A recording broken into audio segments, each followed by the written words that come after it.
Hello, everyone. My name is Alanka Oswald. I'm the Senior VP of American Friends of the Alexander von Humboldt Foundation, and I'd like to welcome you all to the first Humboldt Dialogue of 2025.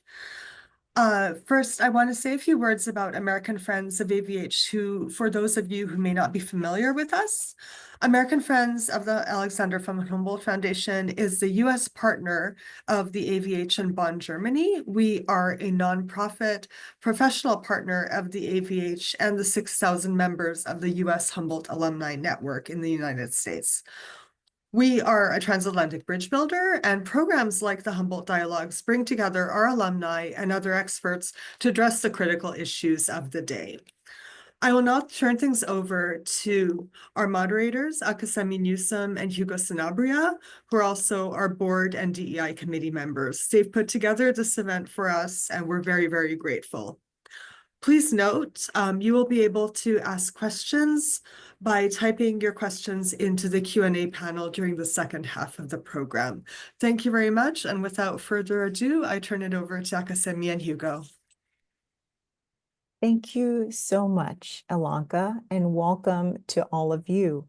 I will briefly introduce our panelists as well as my distinguished co-moderator. So I'm Akasemi Newsome. I'm Associate Director of Global International and Area Studies Research Hub, as well as Associate Director of the Institute of European Studies at the University of California, Berkeley. I'm participating as co-moderator in this event, owing to my service as a member of the Board of Directors of American Friends of the Humboldt Foundation. My fellow co-moderator is Professor Hugo Sanabria of Clemson University, where he is Wallace R. Roy Distinguished Professor of Physics and Astronomy, and also a member of the Board of Directors of American Friends of the Alexander von Humboldt Foundation. We're honored to have two distinguished panelists for our event today, who I'll briefly introduce and not go into too much detail of their many accomplishments. First, Dr. Robert Fernandez is the co-founder and executive director of Cientifico Latino. Dr. Fernandez received his PhD in molecular biophysics and biochemistry from Yale University, and as I mentioned, is co-founder of Cientifico Latino, Inc., which is a science organization that works to improve the pipeline of minoritized students in higher education in the sciences. Our second distinguished panelist is Professor Encarnacion Gutierrez Rodriguez, who is Professor of Sociology with a focus on culture and migration at the University of Frankfurt am Main in Germany. She studied sociology, political sciences, and romance studies at the University of Frankfurt, Université Lumière II in Lyon, France, as well as in Quito, Ecuador. She previously held a chair of sociology at the University of Gießen, also in Germany, and was a senior lecturer in transcultural studies at the University of Manchester in the UK. So without further ado, let's launch into our discussion. Could each of you, Robert, Encarnacion, talk a bit about your personal journeys in academia? Could each of you share a brief statement about your personal experience in academia? What inspired you to pursue a career in research and scholarship? And tell us a bit about some of the challenges and opportunities you encountered along your professional journey. And in particular, if you could also speak to the role of mentors and the role they played in your success, that would be great to kick us off. Thank you. Encarnacion, Robert, whoever would like to go first. Sounds good. Name's Robert Fernandez. So I'm the executive director of Cientifico Latino, Inc. A little bit about my scientific journey. Growing up, I never really had parents who were in the sciences. So my mom is not a scientist, not a doctor. I'm the first scientist in my family. And I actually went to community college at Cranford, New Jersey, at a small school called UCNJ. And I wasn't even a science major back then. I was a business administration major. And I had to take an elective biology class. In that one class, and one mentor from that class, Dr. Felton, instilled a passion for me for science. And back then, I was also an undocumented immigrant. So a lot of my choices for higher education were very limited until I learned about the CUNY system in New York. I transferred to York College, CUNY, City University of New York. There, I majored in biotechnology. I found my first research mentor, Dr. Simon. And I went from not knowing what a PhD was, let alone what do you do with how do you prepare for a career in sciences, to applying to a PhD. I did 2 years of research with Dr. Simon in Drosophila, studying social behavior of fruit flies. And a little bit about my journey, navigating that, I would say, as a generation student from a low-income background, was a little bit difficult in the sense that I didn't really have like a pathway of how to follow if you want to go from college to a PhD. I never really had anyone who gave me that sort of guidance. But I did have a really good research mentor at York, and she connected me with people who connected me with resources that I needed to learn what is a PhD. I found out that it was funded, and how exactly to prepare for a PhD. And I went on to do a PhD in molecular biophysics and biochemistry at Yale.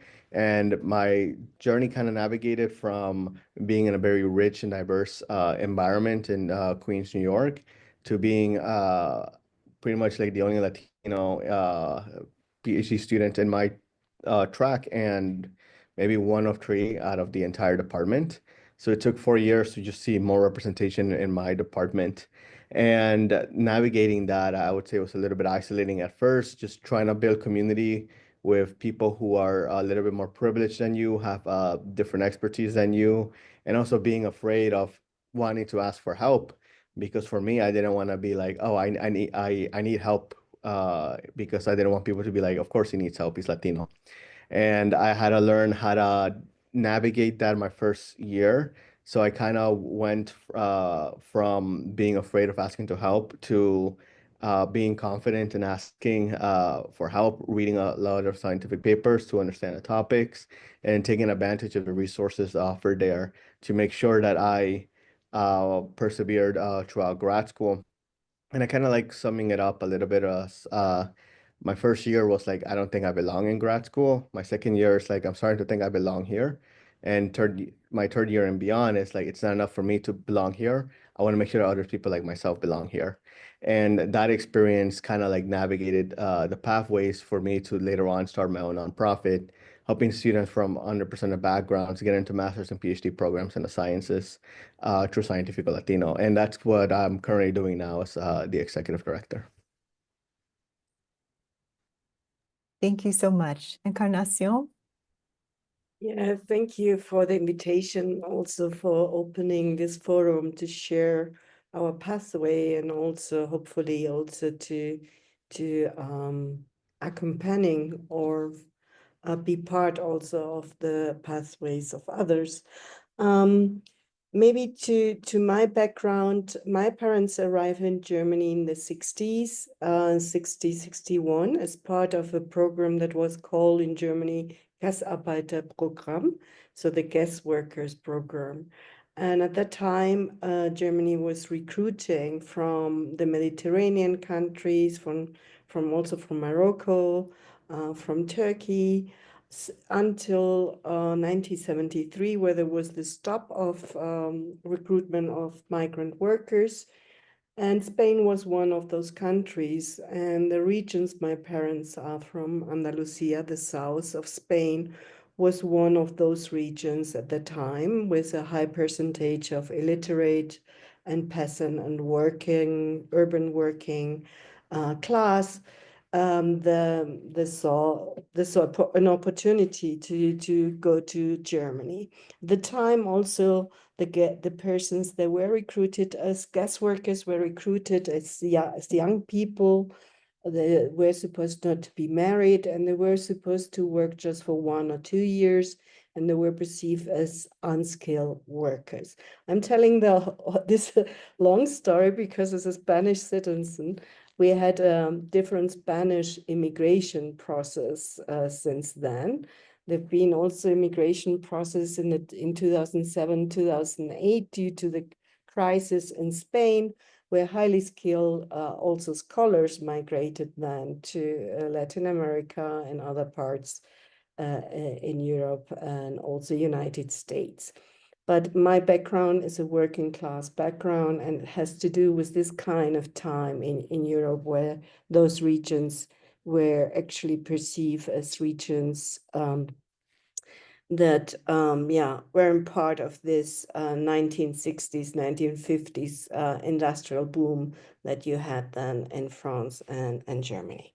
So important also to see that the German society at that point was the post-war society of 1945. It had experienced the Holocaust, National Socialism, and it had a program in place at that time that was the Foreign Workers Program. So when the guest workers were recruited, there was a kind of continuation of those programs, and there was the notion of Ausländer, foreigner, which meant that those people weren't part of the nation.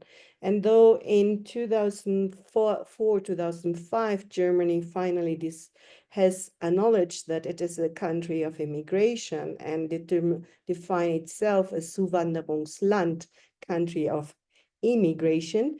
And since then, we have also discourses in Germany, let's say since 2018, that speaks about the German society as a post-migration society.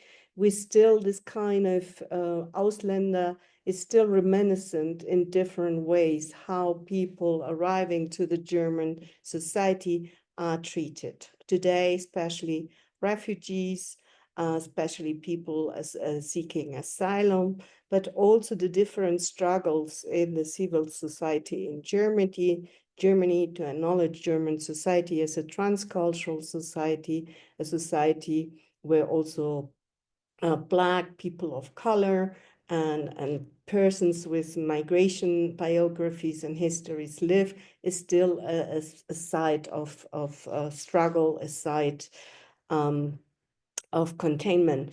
And so being part of I would say I'm part of a new generation of professors in Germany, and due to my age and being at that time one of the first, they went also to the school system in Germany that differentiates between three branches, which is the Hauptschule, the main basic education, the Realschule, middle school, and the Gymnasium, where you get your A levels.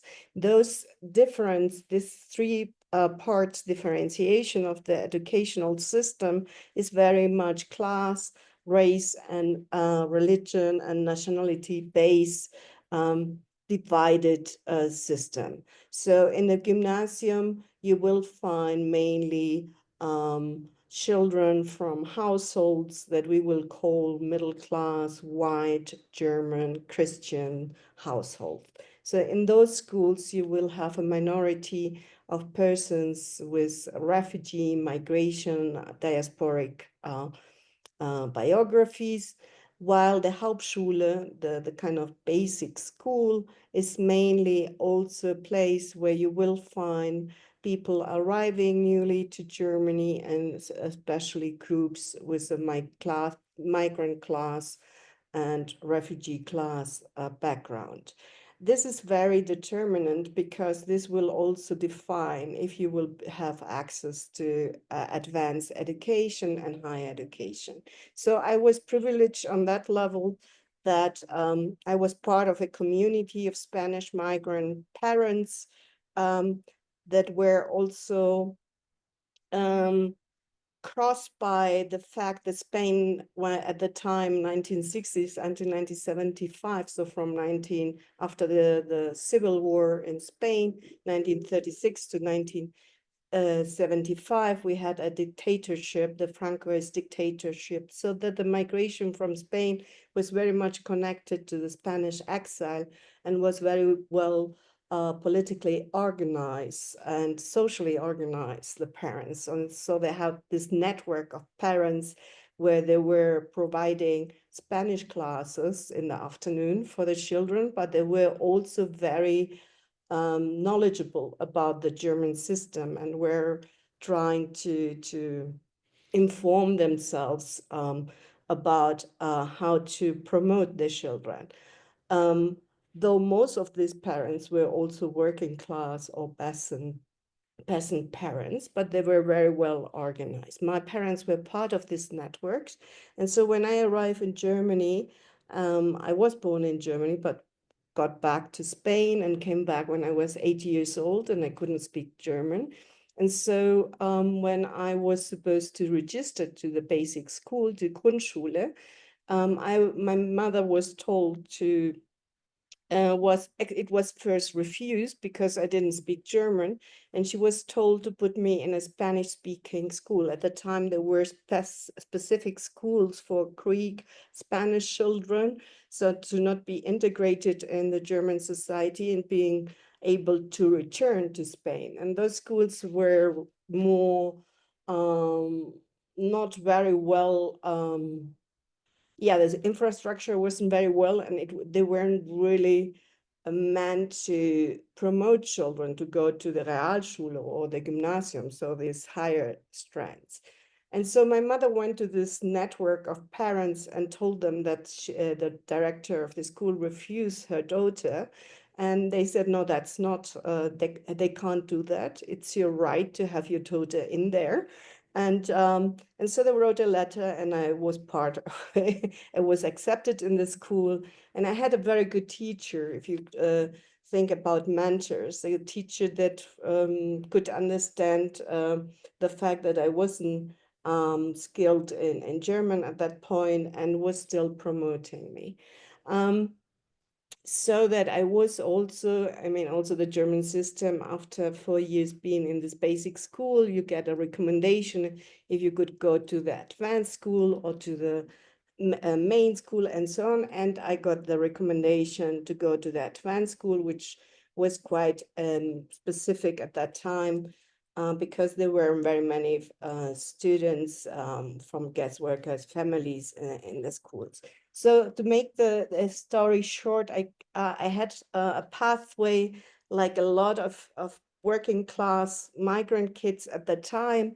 And I think that probably because I'm Spanish, I was still not having the racism Muslims or persons that are Turkish and are read as Muslims, or also refugees from non-European countries or Black people of color would get. And I think still I got the specific guest workers, migrant racism, but that I think also the fact that my parents were well organized and very much part of this diasporic exile to made me or gave me this strength.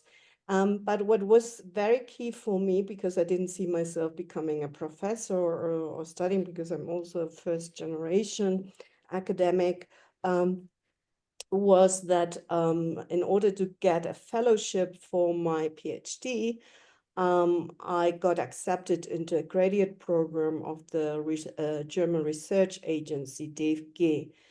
They were called Graduiertenkolleg. And this graduate colleagues, you can't say it in English, but graduate program was specific on gender relations and social change. And it was a group of academics, gender studies scholars, and some feminists from the feminist movement, women's movement, very keen in the analysis on gender in academia, and also on promoting women into academia. And this was very, very new for me. And also the fact that you build an infrastructure in which we learned how to present, in which we learn how to build networks, and where we get familiar with the academia, because one thing that I still observe in my students with diasporic exile and migration backgrounds is that they don't see the university as a place where they have access to in the way that they can become part of it in order to transform it. That's So really important that you bring that up. And thank you so much for sharing that with us. I want to give my colleague Hugo also the chance to pose some questions. Hugo, um, Yes, and thank you both to give your introduction and background, putting in perspective what has been your journey. And Encarnacion already alluded to some of the difficulties of being a migrant and kind of the landscape in the German higher education system. So I wonder how this landscape in the US affected you, Robert, in particular as a Latino and minoritized PhD student. And so what challenges, specific challenges you face, and maybe as Encarnacion mentioned, how to build this support network to see the differences between what is in the US and what is in Germany. Yeah, thank you, Hugo. So to give some little bit of historical context in terms of like what are the actual statistics in terms of representation. So Hispanic or Latino students receive 70% of their bachelor's degrees in the sciences and engineering. 9% of them are end up getting their doctoral degrees, and those who are Hispanic in at the faculty level is around 6%. So we are seeing, unfortunately, a loss of talent and potential at different stages as these individuals continue from bachelor's to PhD and on to faculty. So I would say the specific challenges that the students face, I would say are a couple-fold. The first, I would say, is access to research opportunities. So for a lot of these students, if they want to go into higher education in sciences, specifically PhDs in the sciences, they need the currency is research experience and scientific papers. So you would have students who have to learn how to navigate finding a research lab, finding a research mentor, and making the most of that experience. And that really varies a lot depending on where they're going to the university. There are some universities that don't have research labs, so these students will have to find other research opportunities, whether they summer research programs in the US or email a couple professors to volunteer in their lab at other universities if that university doesn't have any research opportunities.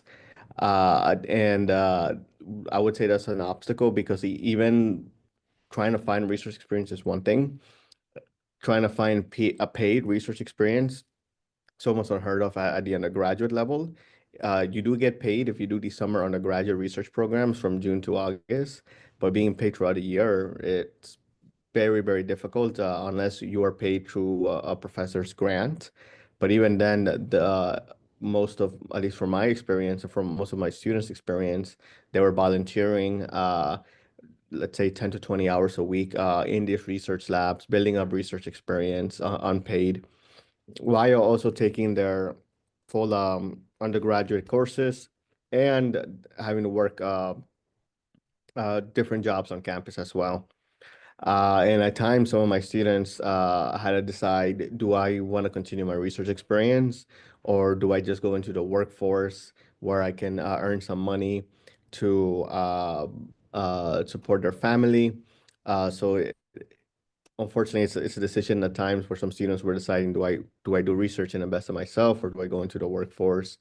Or if that opportunity is not paid while they're on the undergraduate level, some of these students, they try to shy away from these research experiences, which can help them long term because they find other paid opportunities on campuses.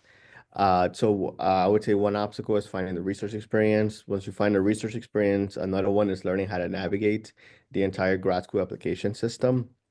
And from that, it could be whether students need to learn how to navigate either not having a lot of research experience, not having the best GPA. How do you address that in your grad school application statements? Applying to PhD is different in the US depending on the field you're applying to. In the core biological sciences, you submit your statements, your CVs, and then you get an interview, and then you hear back. You meet with some professors, and then when you join that program, you rotate and work in different labs for, let's say, 2 to 3 months to see what lab is a good fit. There are some other PhD programs like ecology and evolutionary biology where you're expected to contact the professor ahead of time to make sure that professor has funding for you in a research lab. And if they do, then your chances of being accepted are much higher. However, a lot of these students don't know that they're supposed to contact professors ahead of time. And I think it's another obstacle that these students face. Additionally, with diminishing their experiences in their personal statements, where they downplay the work that they have done. And lastly, just the expensive cost of applying to grad school. But I would say right now, a grad school application costs anywhere from $50 to $155. And we recently published a paper in Cell where we showed that for our applicants, they applied to 6.5 schools on average. That's roughly $670 for all grad school applications with no guaranteed cost of admission. And international students, or those who are undocumented students, they have to apply to double the programs because there are limited spots available for them in public universities in the US. And at times, I remember one applicant had to apply to 20 schools, and that's roughly $1,400 in application costs, and again, with no guaranteed cost of admission. So all of that to say that these are just some of the challenges the students face just to get into doctoral programs.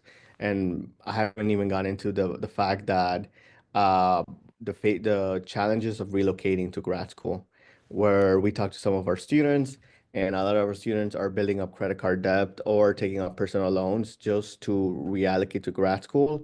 85% of our cohort had to pay roughly anywhere from $1,500 just to relocate to grad school. In addition to other expenses their first year of grad school, where some of them are using laptops that are 5 to 7 years old. Some of them have to go to libraries to borrow laptops because they can afford it based on their stipend, and different universities had different research funds. So sometimes my university, even though it was a very well established one, they only gave me like $200 for textbooks. And I was carrying on my laptop with a mouse and a keyboard and a charger because I couldn't afford a Mac or a $1,000 laptop. And I had that for 5 years until my PI one day was like, that's enough, we're buying you a laptop. Like, you can't keep going to meetings like this. And it's true, but not everyone is lucky enough to have a good advisor that cares about these topics. So all that to say, I think it's really important to try to find a good mentor when you're in grad school, especially if you're from a historically underrepresented background.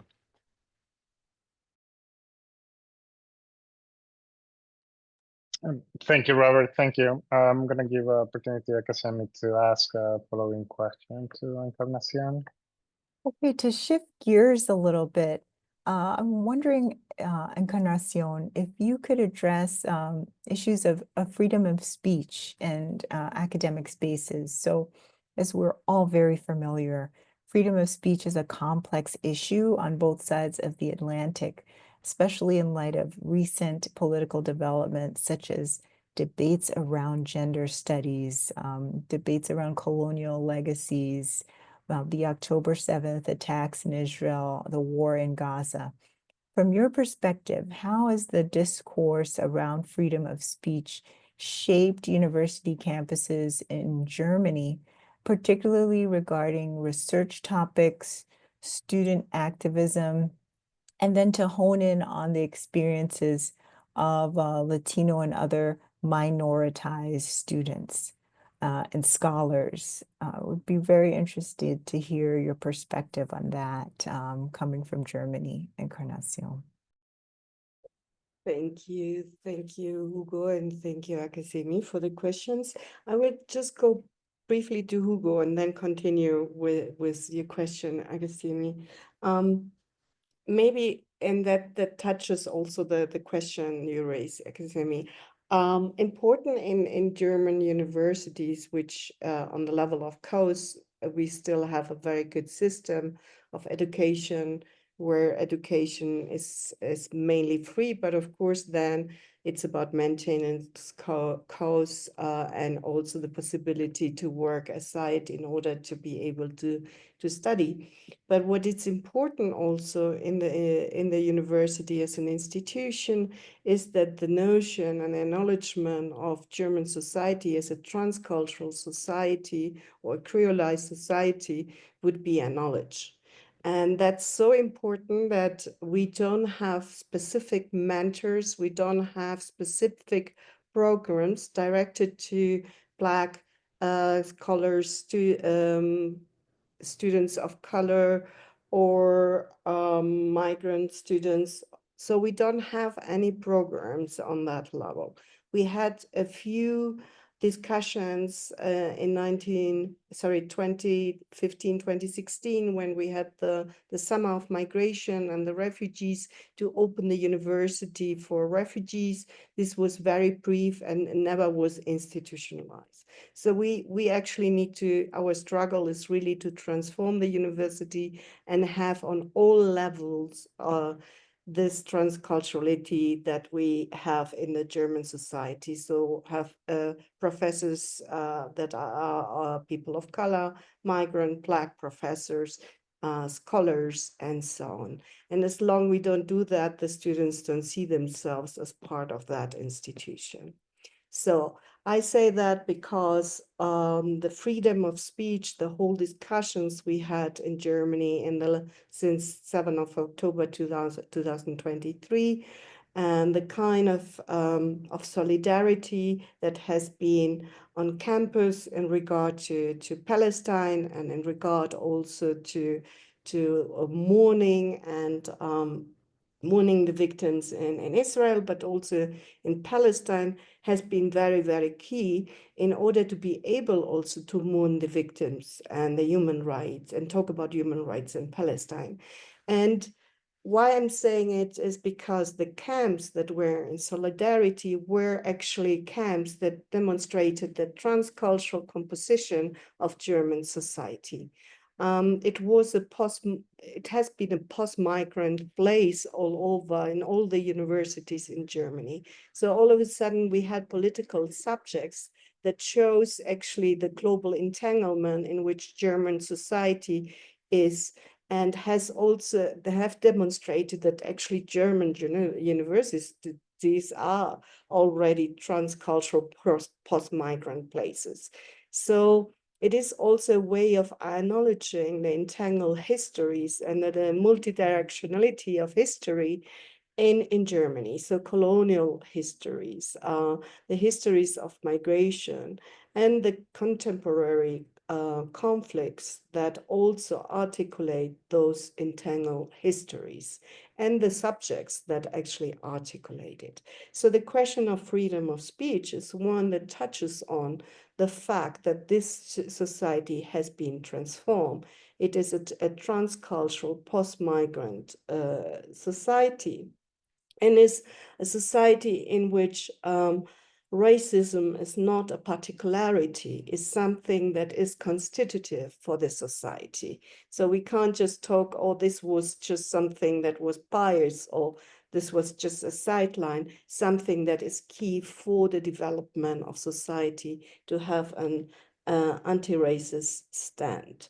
So the question of freedom of speech that has been now broader than just talking about, let's say, the post-migrant scholars that have been very much a target also previously to the 7th of October, when you have raised question of institutional racism, when you have raised question of intersectionality at the university, as a minoritized scholar, you have made yourself more marginal than before. So in that way, it has been always it has been an issue of freedom of speech. But what we encountered at the moment in German society, also due to the fact that we have this idea of Staatsräson, the notion that is the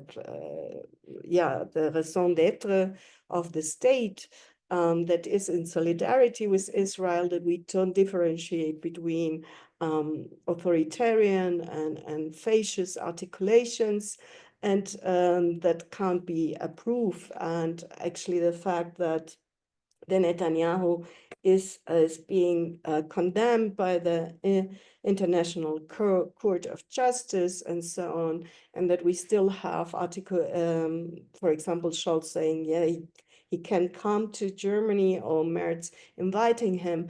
Those things, I think, are questions of human rights, and we do have a problem in Germany that those articulations, when we talk about human rights on that level, it becomes actually an issue that might make you a target of being accused of being anti-Semitic, or so, though you're talking about human rights for all, and also talking about the victims of wars. So, but what it's important to keep in mind also in Germany is that there is a very aware and critical constituency of scholars, and there's an alliance of critical and solidarity scholars that we have just recently created, CRISOL. And CRISOL is very aware what is happening now also in the United States. We are also very aware what is happening in Germany, in order to that we have actually also, we look at the rise of extreme right parties like the AfD and their stand at the moment, their critique of gender studies, their inquiries on the municipality level or the Länder level to find out in the municipal or Länder parliaments who is teaching gender or who is teaching post-colonial studies, and are those actually scholarship, or is this something that is ideological? So we do have this kind of interventions by right-wing parties and members of those parties. But we do have at the moment, I believe, still a democratic stand on it, or the possibility to intervene democratically, Yeah. and also Thank you. nice on that level. Yeah, thank you, Encarnacion. I think on the interest of time, and because we're running close to the time to give enough, also remind our audience that they can ask questions, and we'll have enough time here at the end for them to address, our panelists to address those questions. So please feel free to use the Q&A in the webinar to start typing those questions, and we'll make sure we answer them. So just in the interest of time, we'll jump to maybe some of the final conclusions and how we can promote transatlantic research collaboration through diversity, and maybe just a few sentences or statements on how we can promote and advance excellence in research and innovation by promoting diversity, specifically to our Latinx community and other minoritized populations. And how do you see this transatlantic collaboration emerge to inspire the next generation of scholars? So, Robert? Yeah, thank you.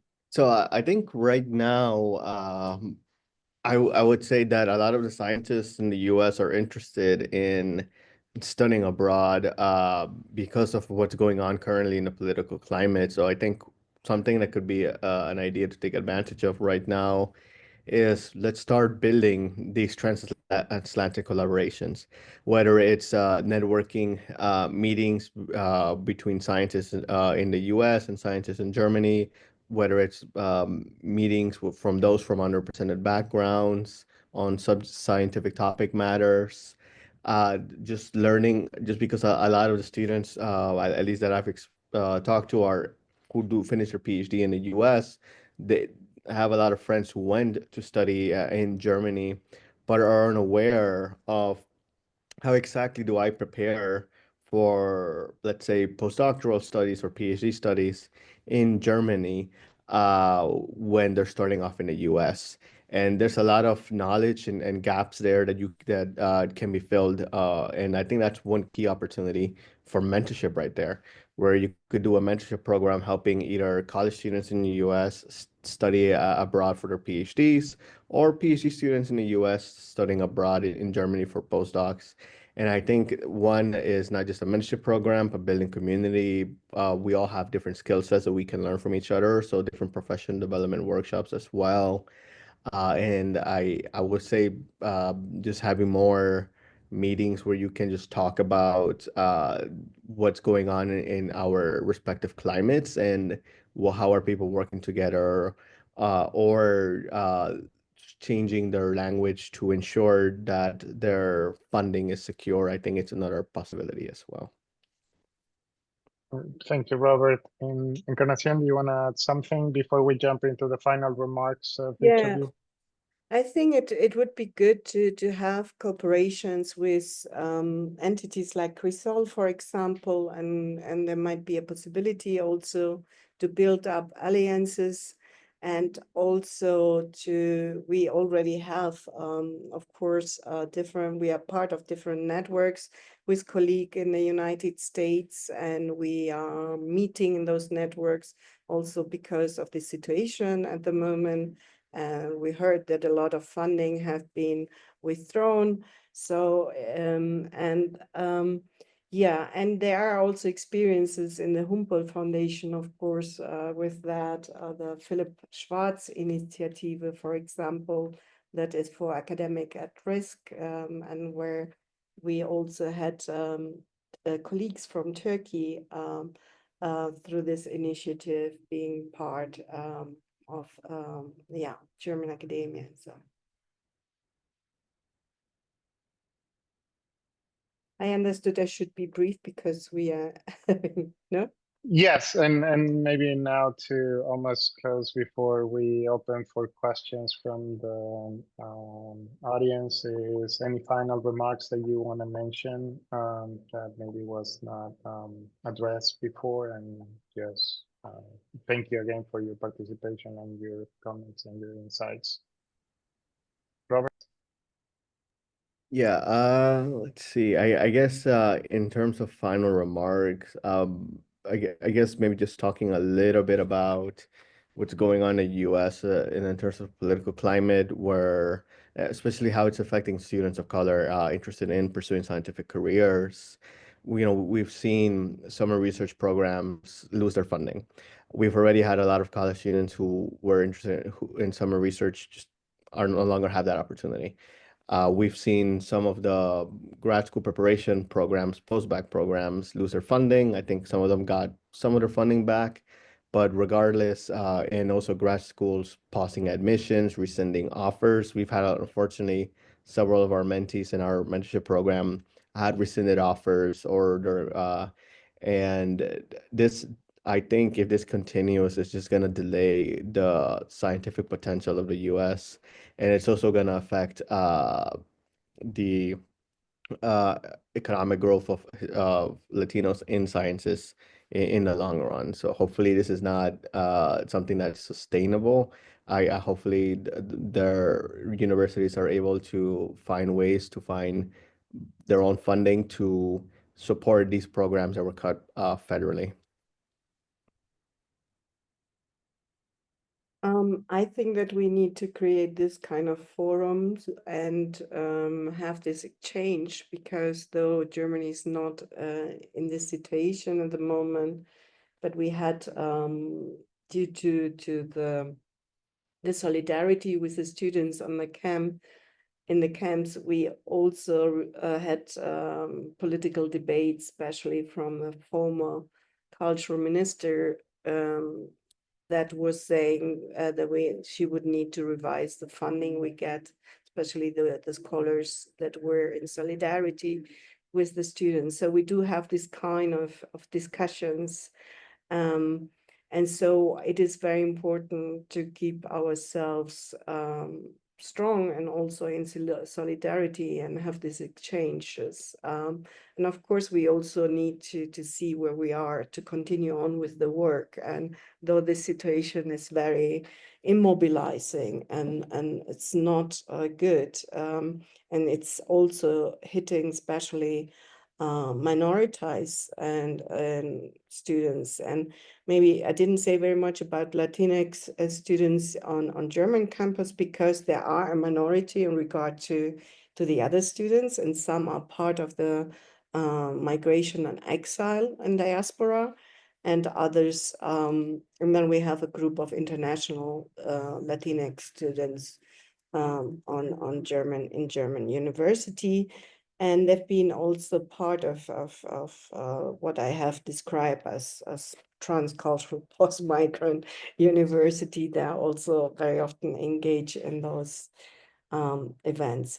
And I think in regard to feeling that the university is a place where one like to also remain and transform towards a place where there is social justice, where there's inclusion, where there's diversity, is something that is very important. And I've just been part of a group in a good university that I headed, which it was about an anti-racist and also university fighting against anti-Semitism as a place in an interdependent way, and where we're having this discussion in the university to make this a common sense for everyone, for professors, for students, for staff working in the university.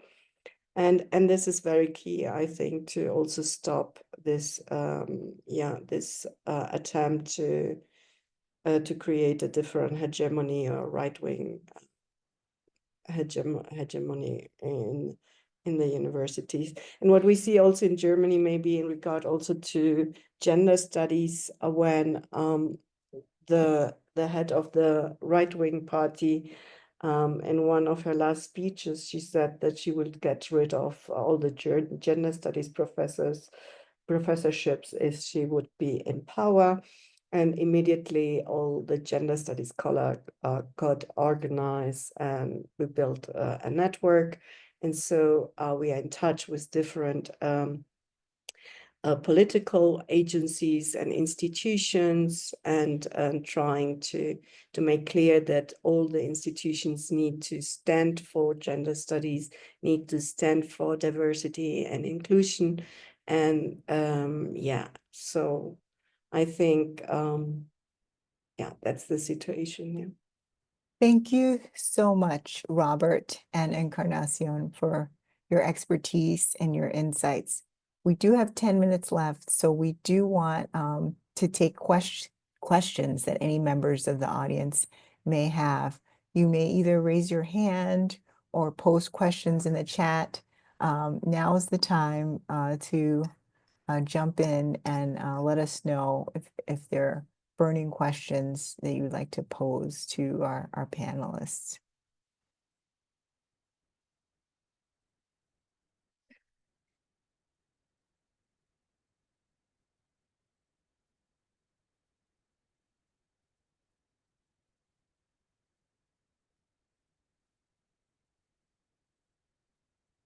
I see one audience member.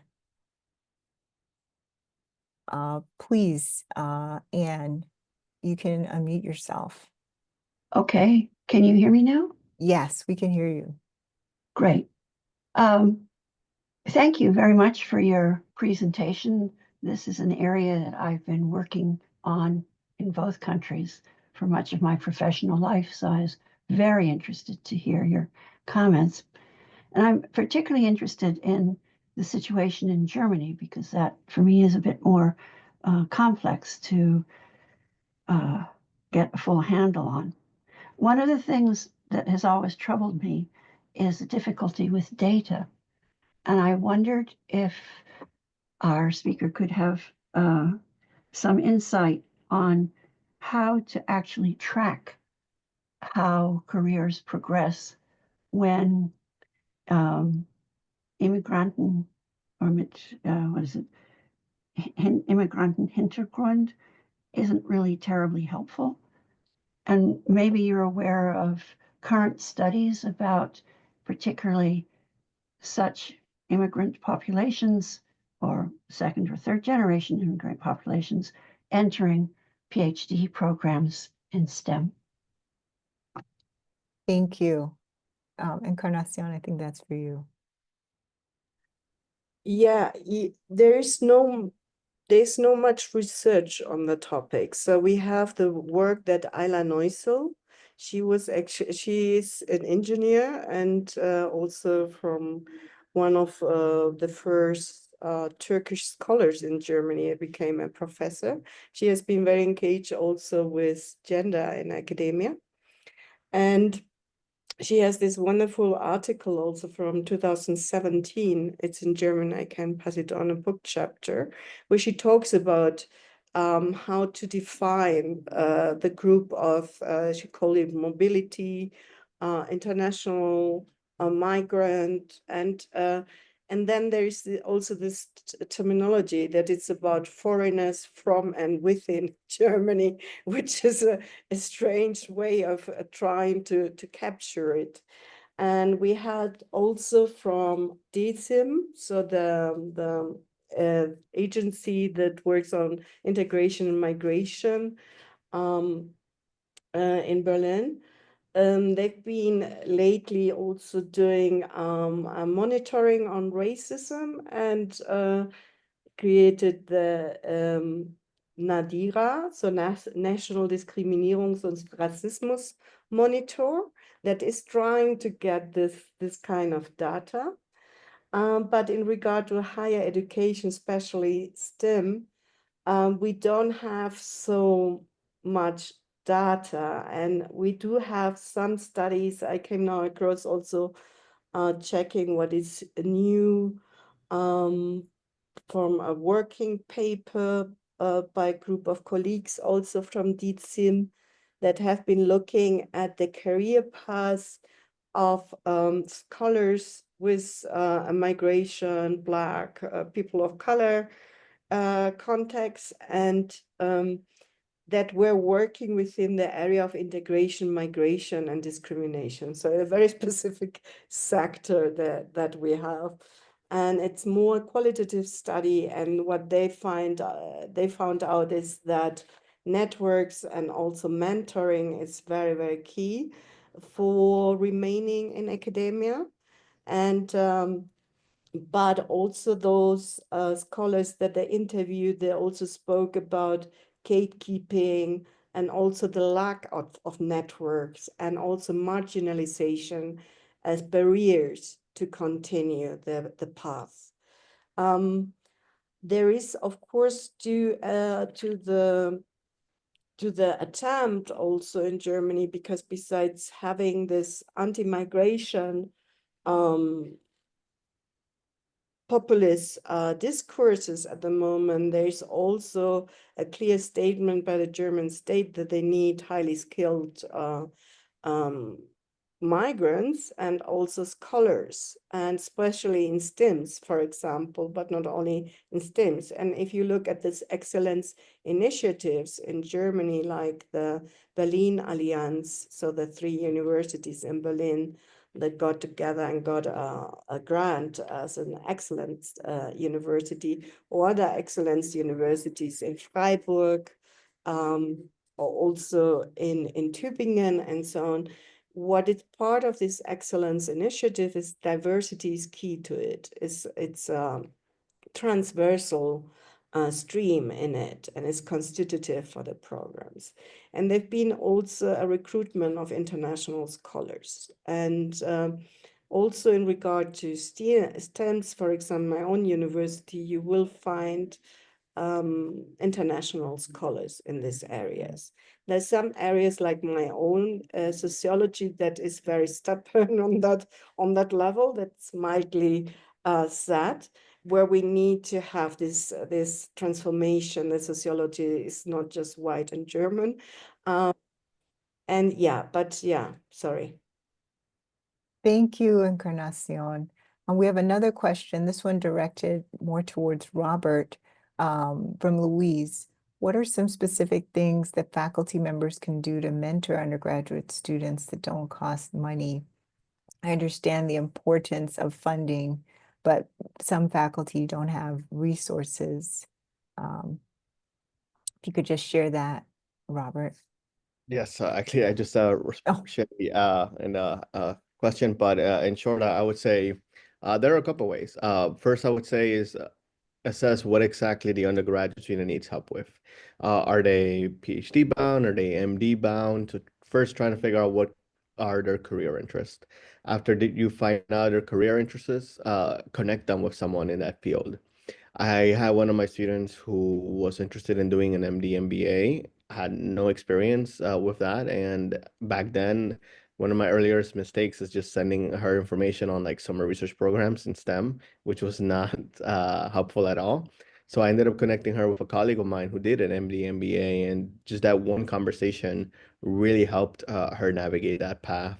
So I would say tap into your network to help the student on their career path.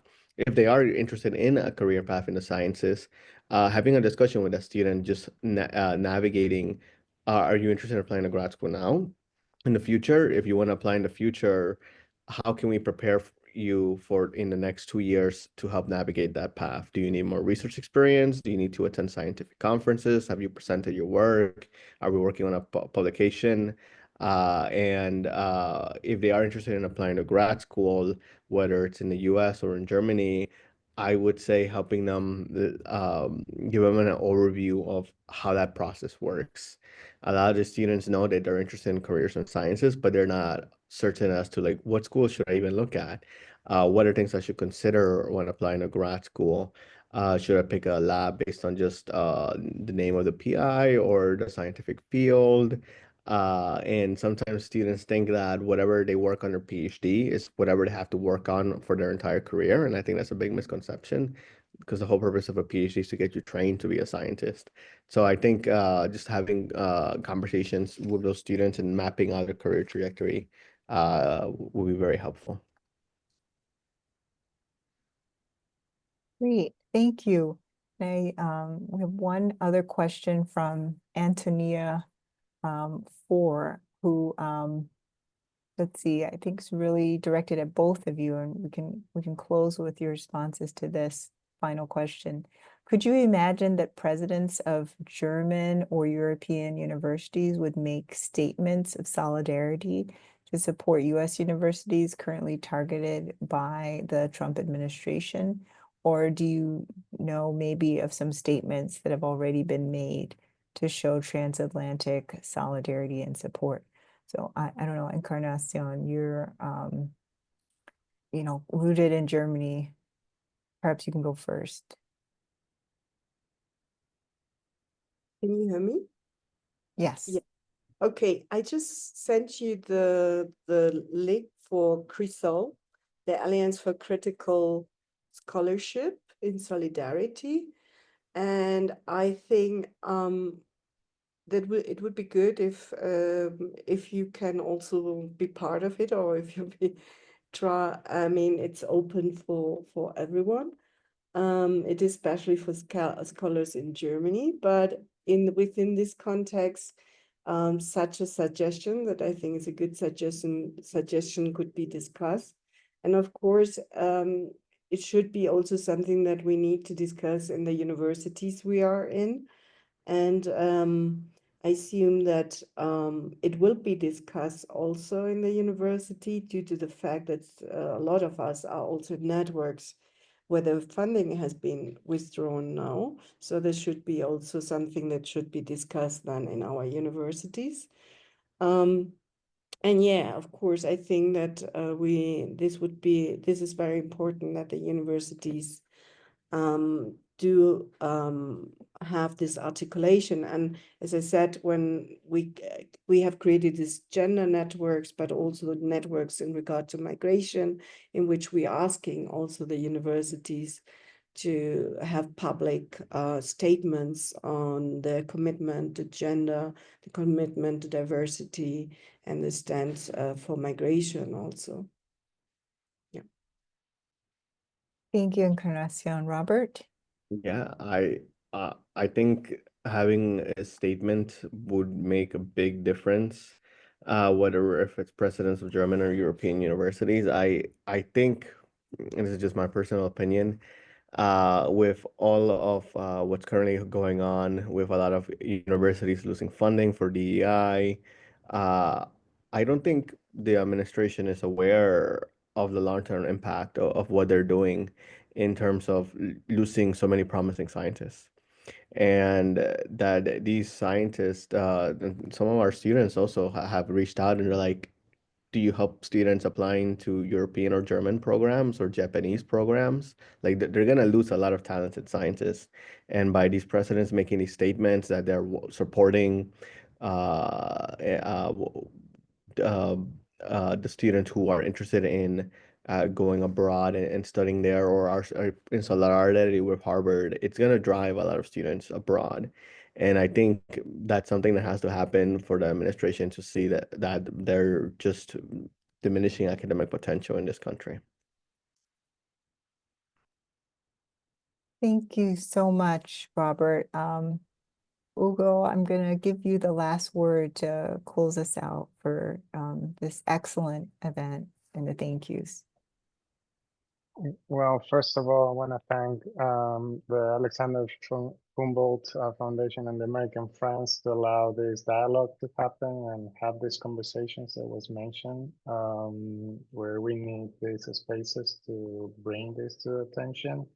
And of course, I want to thank our panelists, Robert and Encarnacion, for sharing their thoughts and their experiences and their journeys. I'm not sure if their contact information is available at the registration site, but that's maybe something I should have asked at the beginning.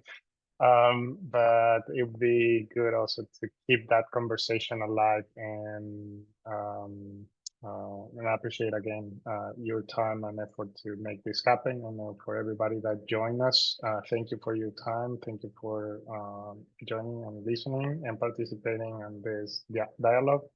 And thank you to my co-host, Akasemi, for preparing all this fantastic session. And so that's basically how we're gonna close until the next one. Just as maybe as a advertisement, there's gonna be a webinar next week, in which I'm actually hosting. Is hosted by the Commission on Latino Affairs at Clemson University on the status of STEM in higher education at the current moment, by Professor Idalis Villanueva Alarcón, and she's be talking about specifically studies on Hispanics and Latinx in STEM in US. So everybody is welcome to join. I think the link was provided on the chat. Please join us next week for that.